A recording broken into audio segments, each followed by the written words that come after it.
You are listening to HOA Karen Patrol. This one is about control, not community. Angela Hayes was blocking my driveway with her neon yellow windbreaker so bright I could see it from inside my truck, and she had that clipboard already in her hand. "You are running an illegal short-term rental," she said, voice pitched high enough that the neighbors 2 doors down turned to watch. "I am filing a violation with the board today, and if you do not comply, we will tow every guest vehicle and fine you $200 per day. Rules are rules." I stepped out of my truck wearing my slate blue jacket, still holding my work bag from the job site, and tried to keep my voice calm. "Angela, I live here. I am not running a rental. Those are my coworkers staying for the week while we finish the bid on the Pigeon Forge project."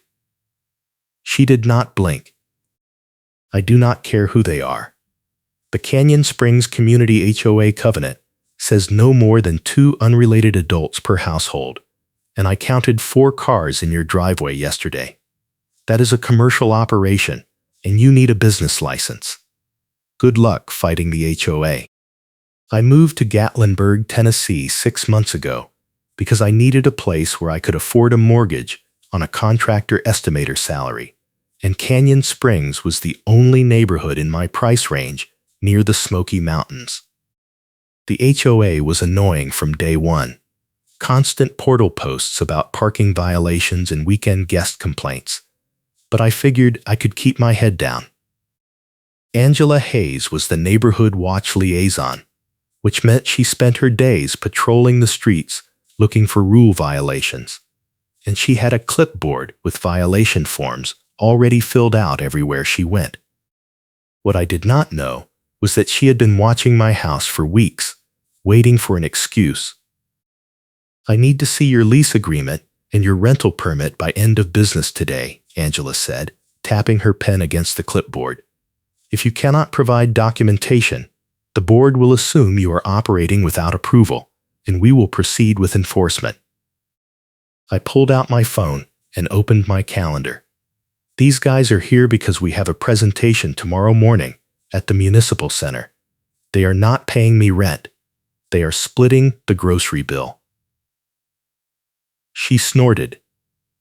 "That is still occupancy over the limit. The covenant is clear. 2 unrelated adults, maximum. You have 4. That is a violation, whether money changes hands or not." I texted my ally, Marcus Chen, who sat on the board and secretly hated Angela because she had tried to fine him last year for painting his mailbox the wrong shade of white. "Marcus, Angela is threatening to tow my coworkers' cars tonight. Can the HOA actually do that?" He replied within 2 minutes. "She is bluffing. Towing requires a formal hearing and 7 days' notice. Stall her and come to my house after work. I will pull the covenant and show you the process." Angela was still talking, listing off fines and deadlines, and I realized she was copying the HOA attorney on every message she sent from her phone, trying to intimidate me with legal threats before I even had a chance to respond. "I have already notified the board," she said, scrolling through her screen. "The attorney is reviewing your case, and if we find evidence of a rental operation, you will be subject to a lien on your property for unpaid fines." My deposit for the Pigeon Forge bid was due tomorrow, non-refundable, and if I had to spend the day fighting HOA paperwork instead of finishing the estimate, I would lose the contract. That night, I sat in Marcus's kitchen while he pulled up the Canyon Springs Covenant on his laptop. "Angela is using an old interpretation," he said, pointing at Section 4. The 2-adult rule was written in 1998 when people were worried about fraternity houses. It has never been enforced for temporary work guests. The board updated the policy in 2019 to allow short-term family visits and work-related stays under 30 days. But Angela refuses to acknowledge the amendment because it was not printed in the original binder. He handed me a printed copy of the 2019 board minutes. Take this. If she threatens you again, cite the amendment and tell her to read the meeting notes. The next morning, I was loading my coworkers into the truck for the presentation when Angela appeared again, this time with her phone out, filming. "I am documenting the occupancy violation for the attorney," she announced. 4 unrelated adults exiting the same residence at 7:30 a.m. with luggage and equipment. This is a commercial short-term rental operation. I held up the printed amendment Marcus gave me. "Angela, the board amended the covenant in 2019. Temporary work stays under 30 days are allowed." She did not even look at the paper. That amendment was never ratified. I was at that meeting, and we voted it down. Rules are rules. I knew she was lying because Marcus showed me the vote count, but I did not have time to argue. The presentation was in 40 minutes, and if I was late, the city would give the contract to the other firm. "I will deal with this when I get back," I said, climbing into the truck. Angela stepped closer, blocking the driver door.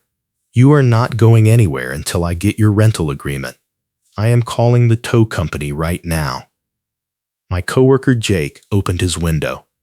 "Lady, we are not paying him rent. We are staying here for free while we work a job. We are all employed by the same contractor." Angela ignored him and dialed her phone. I reversed out of the driveway before she could finish the call, and we made it to the presentation with 3 minutes to spare.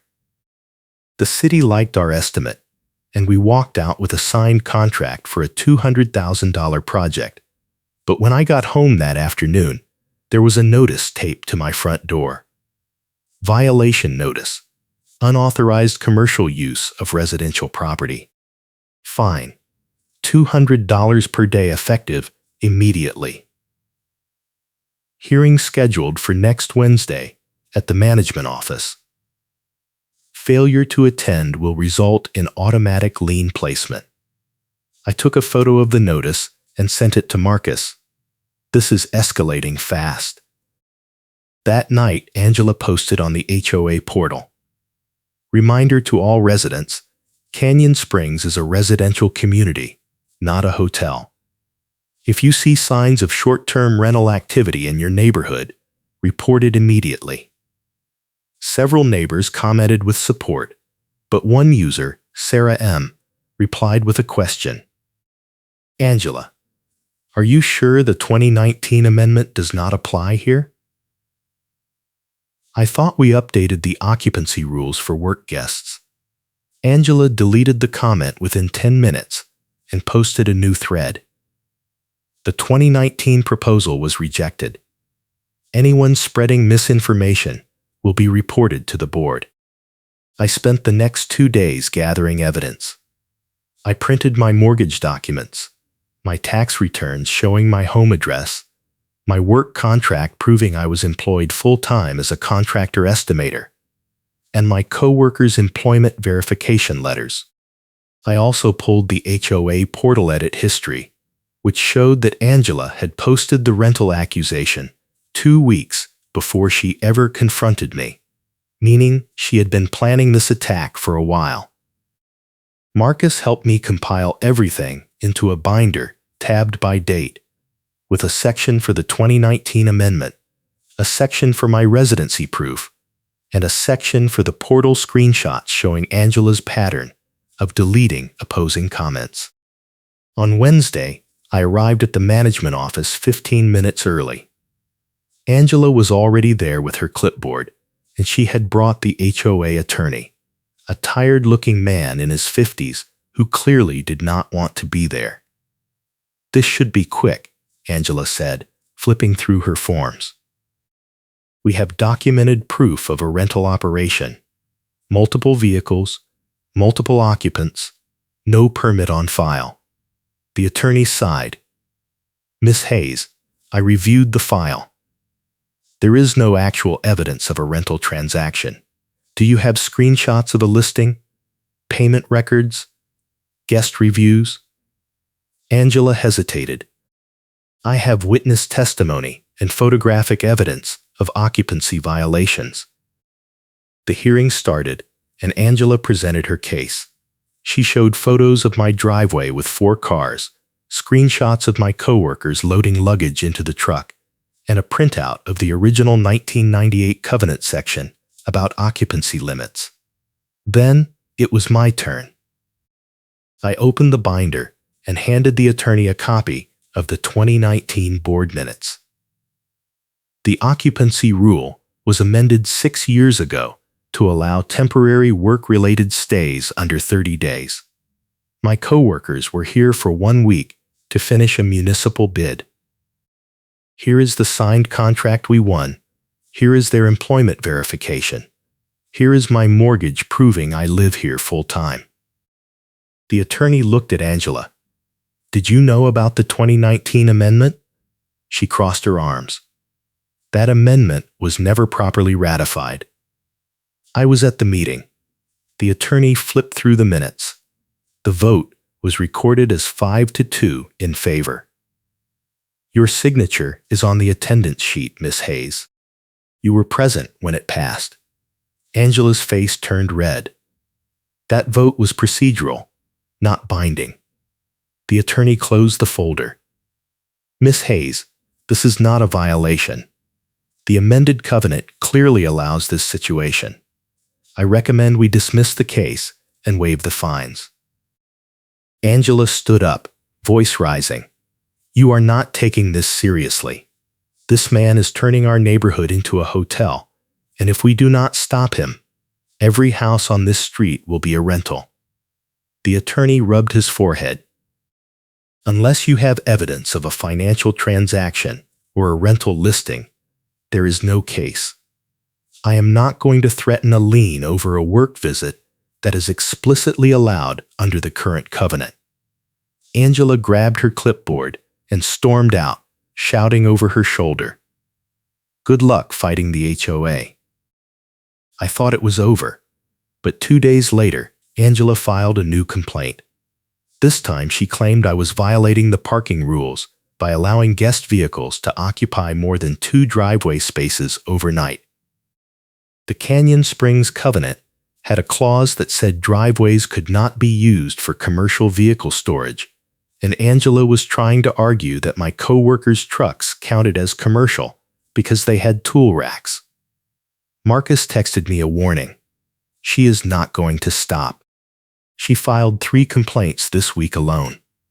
The board is getting tired of it, but she has enough support that they cannot ignore her completely. That weekend I was mowing the lawn when Angela appeared with her phone out again, filming me from the sidewalk. I am documenting the commercial vehicle violation, she said, panning across the driveway where my coworkers' trucks were parked. Those are work vehicles with company decals, which makes them commercial property. You are using residential space for business storage. I kept mowing, ignoring her, but she followed me across the yard. You think you can just ignore the rules because you won 1 hearing?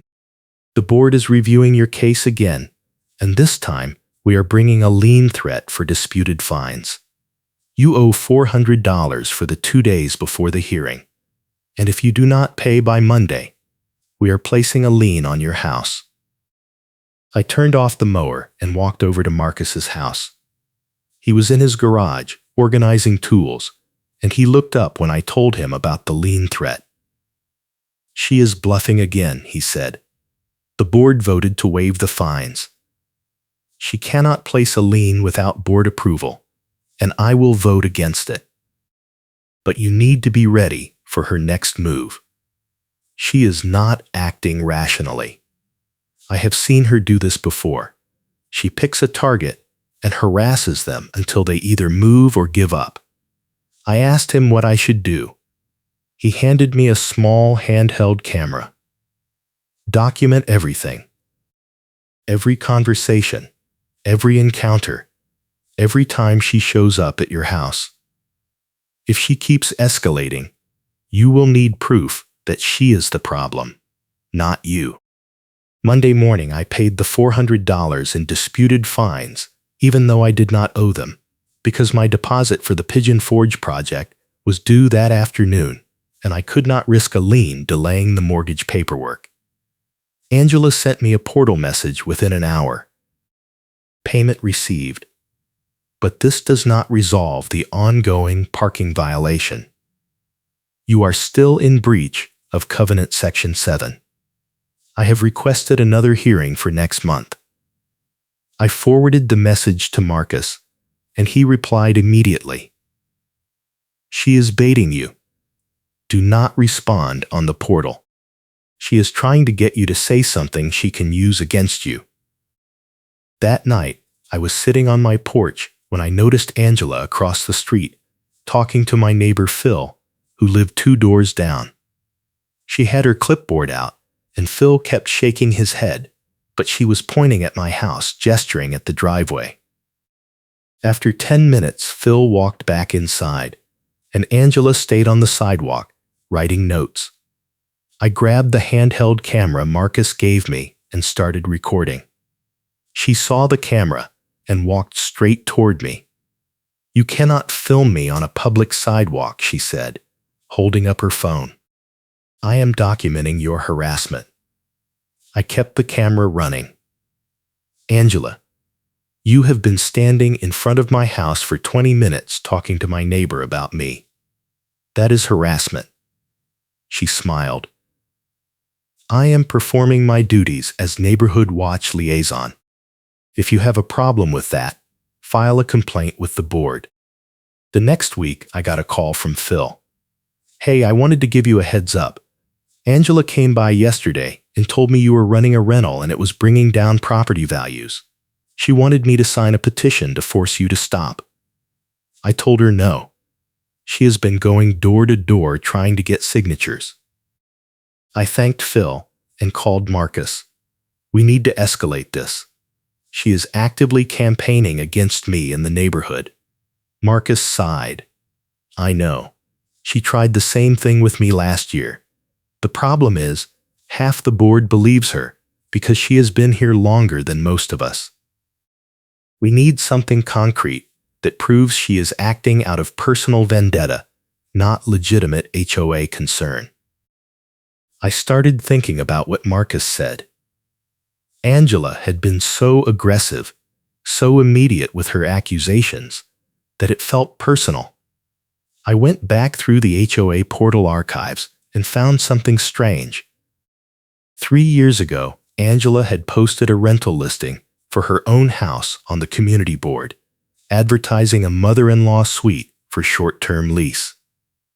The post had been deleted, but the portal kept cached snapshots for compliance audits. I downloaded the screenshot and sent it to Marcus. "Look at this." She was renting out part of her house in 2022. Marcus called me back within 5 minutes. "This is huge. If she is violating the same rule she is using to attack you, that is evidence of selective enforcement. I need you to find out if she is still renting." I spent the next 2 days watching Angela's house. On Thursday afternoon, a young couple pulled up in a sedan with out-of-state plates and unloaded 2 suitcases and a cooler. They walked to Angela's side door, the entrance to the mother-in-law suite, and let themselves in with a key. Angela came out 10 minutes later, talked to them briefly, and handed them a folder. I recorded the whole thing on the handheld camera. That night, I checked the county property records and found that Angela had filed for a short-term rental permit in 2021. But it had expired in 2023 and was never renewed. She was operating an illegal rental, the exact violation she had accused me of. I sent the video and the permit records to Marcus. He called an emergency board meeting for the following Monday and told me to bring the evidence binder. Angela does not know we have this yet, he said. When she shows up, we are going to confront her in front of the whole board. If she tries to deny it, we will play the video. This ends now. I warned the board I had the paper trail, and if they let her keep harassing me, I would take it public. Marcus laughed. You will not need to. Once the board sees this, they will have no choice but to remove her from the neighborhood watch position. Saturday night, I was loading groceries into my truck when Angela appeared again, this time with 2 other neighbors I did not recognize. We are here to perform a wellness check, she said, holding up her clipboard. Multiple residents have reported noise complaints and suspicious activity at your residence. We are authorized under the covenant to inspect common areas for safety violations. I blocked the doorway. You do not have the authority to enter my house, Angela. She smiled. Actually, Section 12 grants the Neighborhood Watch Liaison access to exterior common areas, including porches, driveways, and garages for safety inspections. If you refuse, we will report it as obstruction, and the board will issue a fine. If you are enjoying this story, make sure to like this video and subscribe for more HOA drama. I pulled out my phone and called Marcus on speaker. Angela is at my door with 2 neighbors, claiming she has the right to inspect my property. Marcus, is that true? Marcus's voice came through clear. Absolutely not. Section 12 only applies to shared common areas like the clubhouse and the pool. She has no authority to enter private property without your written consent. Tell her if she does not leave, you will call the police for trespassing. I repeated Marcus's words, and Angela's face went pale. She turned and walked away, but not before she leaned close and hissed. You are making a huge mistake. Good luck fighting the HOA. Sunday morning, I woke up to find a violation notice taped to my mailbox. Final warning: refusal to cooperate with HOA safety inspection. Fine, $500. Hearing mandatory. Failure to attend will result in immediate lien placement. I took a photo and sent it to Marcus. She is losing it. He replied within seconds. Do not worry. Tomorrow, she is done. The emergency board meeting was scheduled for 6 p.m. at the management office, and I arrived early with the binder, the video camera, and printed copies of Angela's expired rental permit. Marcus was already there, setting up a projector. We are going to walk through this step by step, he said. When she tries to defend herself, we will show the board exactly what she has been doing.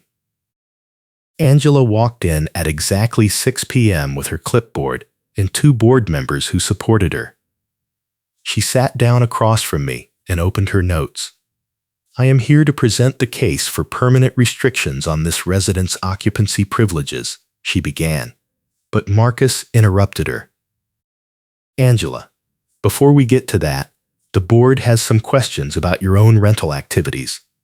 Her face froze. I do not know what you are talking about. Marcus connected his laptop to the projector and pulled up the cached portal post from 2022. This is a listing you posted on the HOA community board advertising a mother-in-law suite for short-term lease. Do you remember this? Angela leaned forward, squinting at the screen. That was years ago. I stopped renting after the board updated the policy. Marcus clicked to the next slide, showing the county permit records. Your short-term rental permit expired in 2023 and was never renewed. That means any rental activity after that date is a violation of both county code and the HOA covenant. Angela crossed her arms. I am not currently renting. Marcus clicked again, and the video I recorded played on the projector screen. The timestamp showed Thursday afternoon, 2 days ago. The young couple with suitcases walked into Angela's side door, and Angela handed them a folder. The room went silent. One of the board members, an older woman named Diane, leaned forward. "Angela, is that your house?" Angela stammered. "Those are family members visiting for the weekend." Marcus paused the video at the moment Angela handed over the folder. "Family members do not get check-in folders, Angela. I have a signed statement from the county clerk confirming that your permit is expired and you have not filed for renewal. You are operating an illegal short-term rental while simultaneously accusing another resident of the same violation. That is selective enforcement and abuse of your position." Diane looked at Angela. "I moved to suspend Angela Hayes from her role as Neighborhood Watch Liaison, pending a full investigation into these allegations." The board member next to her seconded the motion. Angela stood up, voice shaking. "This is a setup. He has been planning this from the beginning. He is trying to destroy my credibility so he can run his rental operation without oversight." Marcus shook his head. "Angela, we have video evidence, county records, and your own archived portal posts. This is not a setup. This is accountability." The board voted 4-1 to suspend her immediately, and Diane told Angela she had 72 hours to respond in writing or face removal from all HOA committees. Angela grabbed her clipboard and walked out without another word, but as she reached the door, she turned and looked at me. "You think you won," she said quietly. "But you just made an enemy of everyone on this board who agrees with me. Rules are rules, and sooner or later you will slip up. Then I will be there." She left, and the room stayed silent for a long moment. Marcus looked at me. That was her boomerang line, the one she used on you the first day. Now it is coming back to bite her. The board just saw that she has been violating the same rules she weaponized against you. She is finished. The attorney sent me a letter 2 days later. The HOA board has voted to withdraw all violation notices and waive all fines related to your case. The lien threat has been removed, and your account is clear. We apologize for the inconvenience and have initiated a review of our enforcement procedures to prevent similar issues in the future. I showed the letter to Marcus, and he grinned. Angela resigned from the Neighborhood Watch position this morning. She sent a one-sentence email to the board. No explanation, no apology. Just resignation effective immediately. I thought that would be the end of it, but 3 days later, I got a text from Phil, my neighbor. "You need to see this." He sent me a screenshot of a new HOA portal post. Angela had created a private group called Canyon Springs Concerned Residents and invited 20 neighbors, including the 2 who showed up with her for the fake wellness check. The group description said it was for residents who believe the current board is not enforcing the covenant strictly enough. Phil was invited by accident and forwarded me the messages. Angela was already organizing a campaign to recall Marcus and the other board members who voted to suspend her. Marcus called an open community meeting for the following Thursday to address what he called ongoing concerns about HOA governance. Angela showed up with 15 supporters, all carrying printed copies of the original 1998 covenant. The meeting room was packed, standing room only, and the tension was obvious from the moment Marcus opened the floor for public comment. Angela stood up first. This board has ignored multiple legitimate violations in favor of protecting a single resident who is clearly operating a rental business, she said, pointing at me. The covenant is not a suggestion. It is a binding legal document, and if we do not enforce it equally, we are inviting chaos. Marcus let her finish, then pulled up the projector again. Angela, You are asking this board to enforce a rule you yourself violated for at least 2 years.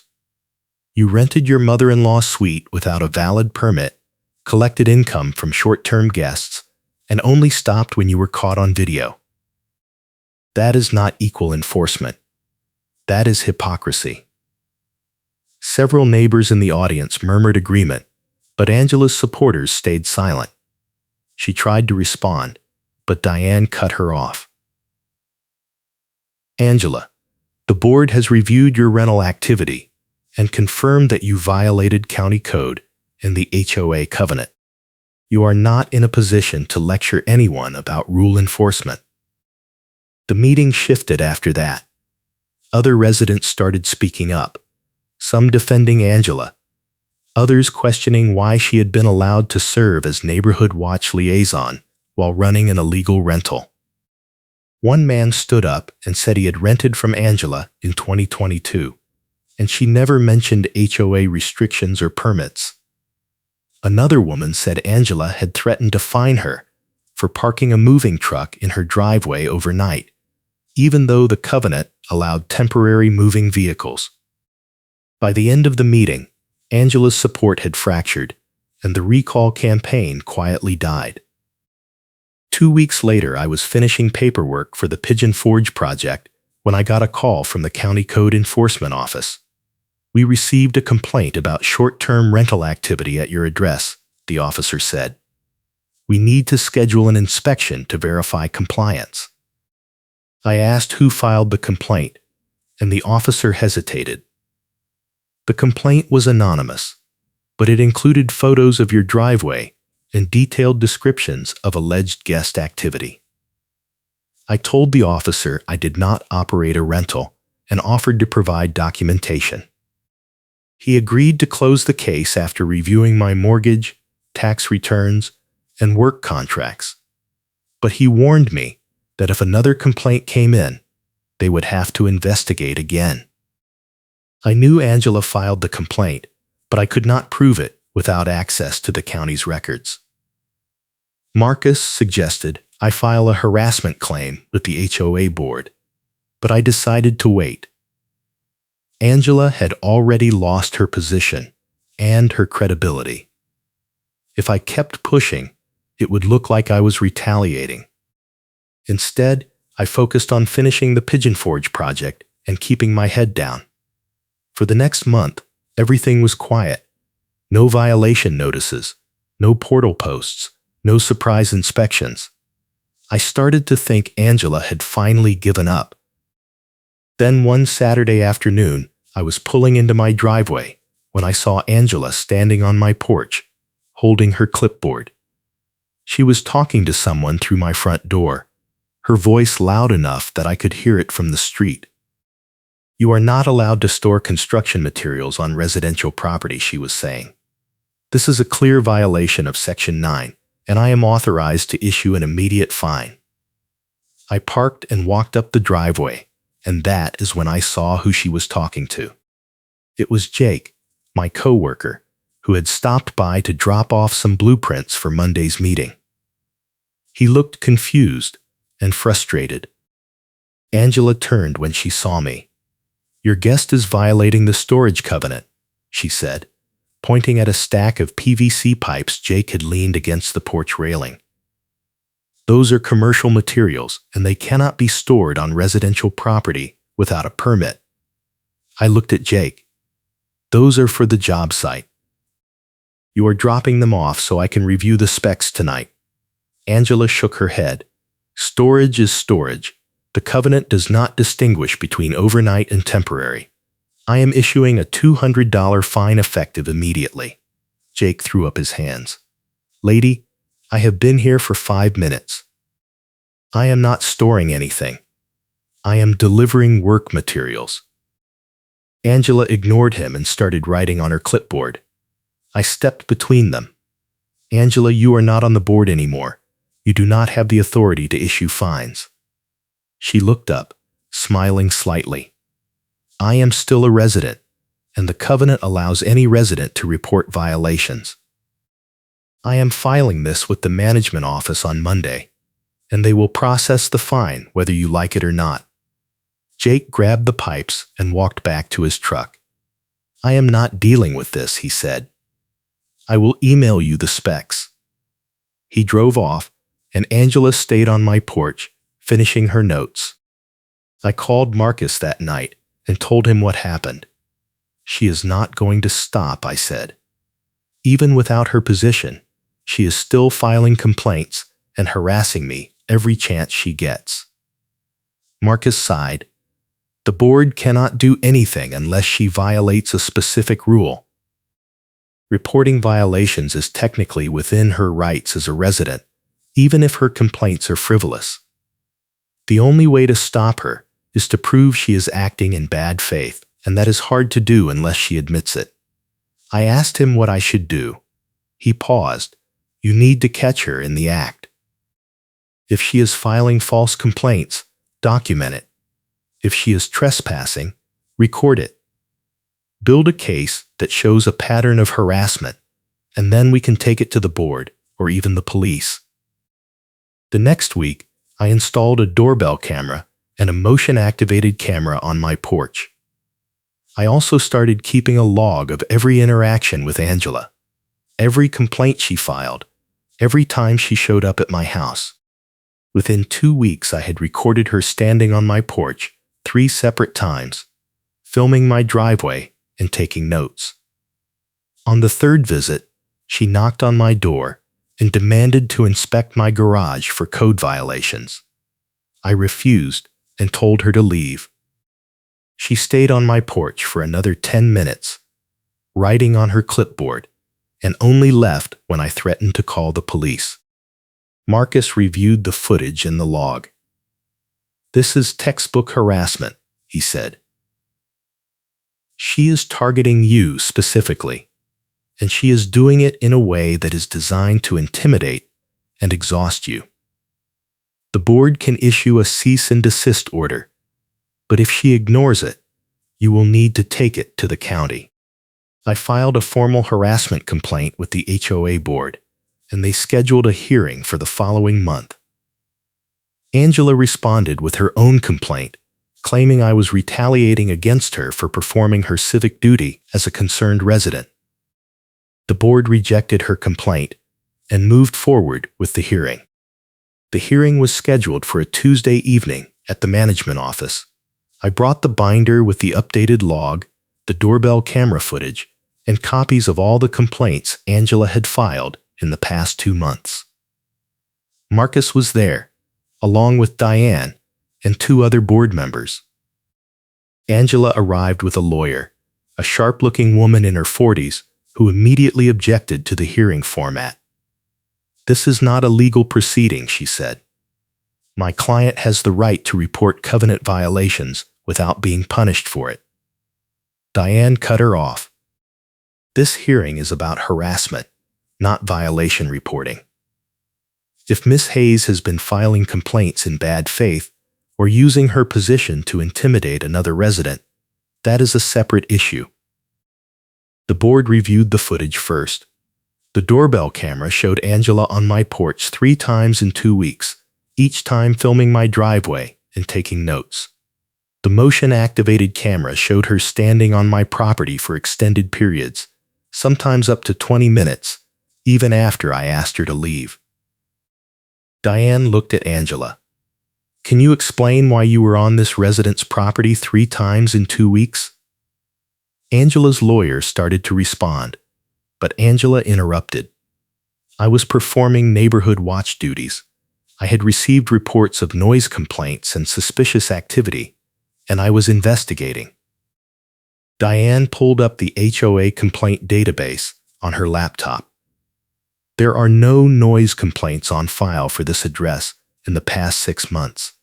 The only complaints are the ones you filed, Angela.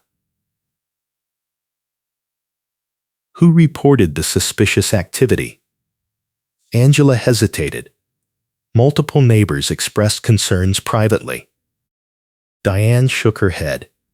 If neighbors have concerns, they need to file formal complaints.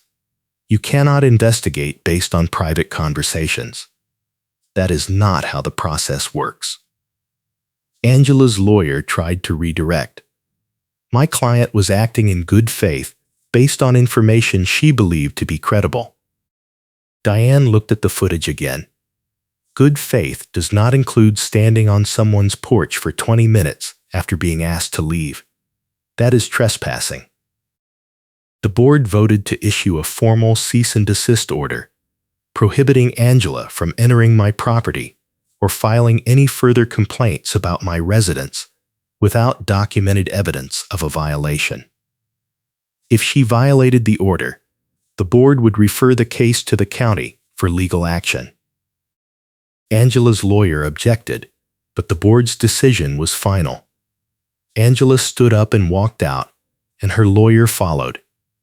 As she left, she looked back at me one more time. "You have not seen the last of me," she said quietly. "Rules are rules." 3 days later, I got a certified letter from the County Code Enforcement Office. Final notice: failure to obtain required permits for construction material storage. You have 14 days to comply or face a $500 fine. I called the code office and asked for details. The officer said the complaint was filed anonymously and included photos of PVC pipes on my porch. I explained that the pipes were temporary work materials, not permanent storage, and the officer agreed to close the case after I provided a letter from my employer confirming the materials were for a job site delivery. I forwarded the letter to Marcus. Angela filed another anonymous complaint with the county. She is using the code office to get around the cease and desist order. Marcus replied immediately. That is a violation of the order. She is not allowed to file complaints about your property. Period. If the county confirms the complaint came from her, we can escalate this to the police. I asked the code officer if they could identify the complainant, but he said anonymous complaints were protected under county policy unless they involved fraud or false reporting. I decided to set a trap. The next weekend, I asked Jake to drop off another set of blueprints and leave a small stack of lumber on my porch for about an hour. I set up the doorbell camera to record the street and waited. Sure enough, Angela walked by at around 3 p.m., stopped when she saw the lumber, and pulled out her phone to take photos. She stood on the sidewalk for about 5 minutes, zooming in on the stack, and then walked away. I downloaded the footage and sent it to Marcus. She is still monitoring my property. Marcus forwarded the video to the board, and Diane called an emergency meeting. The board reviewed the footage and confirmed that Angela had violated the cease and desist order by photographing my property with the intent to file another complaint. Diane drafted a letter to the county sheriff requesting a restraining order, and the board voted to approve it. Angela was served with the restraining order a week later, prohibiting her from coming within 100 feet of my property or filing any complaints about my residence. The order was enforceable for 1 year, and if she violated it, she would face criminal charges. I thought that would finally end it, but Angela had one more move. 2 weeks later, I received a summons to small claims court, Angela Hayes versus me, claiming $2,000 in damages for defamation and harassment. The complaint said I had falsely accused her of operating an illegal rental, damaged her reputation in the community, and caused emotional distress. I called Marcus, and he connected me with a lawyer who specialized in HOA disputes. The lawyer reviewed the case and laughed. She has no grounds. Everything you presented to the board was factual and supported by evidence. This is a nuisance lawsuit designed to intimidate you. We will file a motion to dismiss, and if the judge does not throw it out, we will countersue for frivolous litigation. The motion to dismiss was granted within 2 weeks. The judge reviewed the evidence I had presented to the HOA board, including the video of Angela's rental guests and the expired permit records, and ruled that my statements were factual and made in good faith during a legitimate HOA proceeding. Angela was ordered to pay my legal fees, and the case was closed. Her lawyer sent a terse email confirming that they would not appeal. That was the last I heard from Angela directly. 3 months later, I was sitting on my porch when Marcus stopped by. "I wanted to give you an update," he said. "Angela put her house on the market last week. She is moving to Florida. Apparently, the restraining order and the legal fees were too much, and she does not want to deal with the board anymore." I felt a strange mix of relief and exhaustion. It had taken 6 months, 2 hearings, a restraining order, and a small claims lawsuit to finally get her to back off. Marcus sat down next to me. "You did the right thing. If you had not fought back, she would have kept escalating until you either moved or gave up. A lot of people do not have the energy to fight someone like that." The neighborhood was quieter after Angela left. The new neighborhood watch liaison was a retired schoolteacher named Tom, who focused on actual safety issues like broken streetlights and overgrown sidewalks. The board updated the enforcement procedures to require documented evidence before issuing fines, and they added a clause prohibiting board members from filing complaints about properties they had a personal conflict with. Marcus told me the changes were directly inspired by my case, and several other residents had thanked him for finally standing up to Angela's harassment. I finished the Pigeon Forge project on time, and the city hired us for 2 more contracts. My coworkers still stop by occasionally to drop off materials or review plans, and no one has complained. The HOA portal is mostly quiet now, just the usual reminders about trash day and pool maintenance. I still keep the doorbell camera running, just in case, but I have not had a single violation notice in over a year. The binder with all the evidence sits on my shelf, a reminder of how close I came to losing everything over a fight I did not start. Looking back, the whole thing feels surreal. I moved to Gatlinburg to afford a mortgage and build a stable life, and instead I spent 6 months fighting an HOA neighbor who turned a simple work visit into a full-scale harassment campaign. But I also learned that standing up to bullies, even when it is exhausting and expensive, is worth it. Angela spent years weaponizing the HOA rules to control her neighbors, and the moment someone challenged her with facts and evidence, her entire strategy collapsed. The board saw through her lies, the county dismissed her complaints, and the court threw out her lawsuit. "Rules are rules," she always said. But rules only work when they are applied fairly, and Angela never understood that. Thanks for watching, and I will catch you in the next one.